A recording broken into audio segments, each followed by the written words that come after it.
Hello and welcome to The Buzz. Why we still call this show The Buzz, I have no idea. Our B logo is gone. We don't have weekly buzzes. We just talk about sports. And anyone who's followed basketball in the state of Nebraska over the years knows a couple things.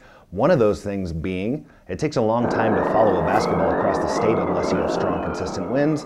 The other being that the Mid-State Conference has traditionally been one of the toughest conferences in the state, and that's no different this year.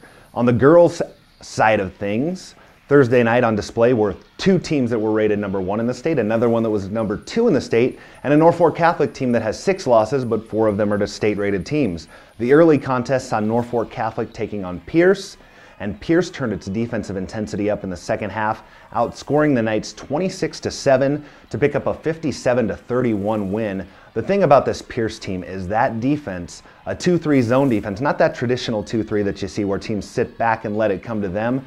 They pressure you, they turn their defense into offense. Christina Kepke finished with 20 points for the Bluejays. Rochelle Tucker added 12 points for the Bluejays. Michaela Berry led Norfolk Catholic with 13 points, feeling a little bit under the weather in the game, but I don't think that would have made a difference. Pierce is strong, they're good. Their only loss on the season is actually to Crofton, and you gotta figure that Darren Sindelar and his team will be ready for a rematch in Saturday night's championship game, and they'll get that rematch because Crofton also turned things up in the second half to defeat Guardian Angels Central Catholic. The Warriors were actually trailing 12-6 after the first quarter. They turned the ball over 8 times against Guardian Angels Central Catholic's full court press. They struggled to hit a field goal in the first quarter, but things started picking up after that. Bridget Arns, the University of South Dakota recruit for the Warriors, finishes with 18 points. She couldn't get the ball to find the bottom of the hoop early. Went to the free throw line a couple of times though, got things going offensively. Teammate Quinn Rogge added 15 points as the Warriors continued their undefeated season. For Guardian Angels Central Catholic, Abby Ortmeyer finished with 8 points, and despite the 33-point loss, Guardian Angels Central Catholic is in the midst of another successful season. They're on quite a run. I believe they've been to the state tournament 347 consecutive years. And earlier this week, Eddie Evans spoke with Guardian Angels Central Catholic coach Jerry Strikey. I know this has to be a fun ride for your whole team going through the season. I know it's never you guys play one of the toughest schedules, I think, than what most teams play. I mean, all you have to do is take a look at the teams in the Mid-State Conference. You know, Pierce only has 1 loss, Crofton don't have any losses, and then Norfolk Catholic and all the other teams in the conference are legit too. So it's a fun conference to be in.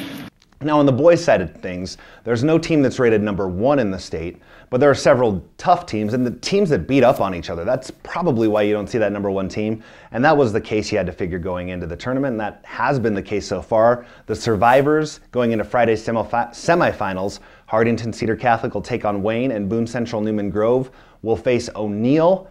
Now any one of those 4 teams could easily be standing as the conference tournament champion come Saturday night, and any one of those 4 teams could lose 2 games between Friday and Saturday night's games.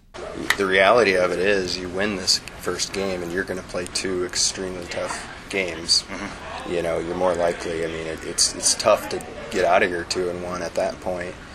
But the flip side too, you know, you lose, you're still playing Crofton, who's a good team. It's time to wrap things up. We'll see you next time on The Buzz, talking a little bit more about conference tournaments, and we'll be getting into district play soon. Once again, I'm Tom Beamer, and you've been buzzed!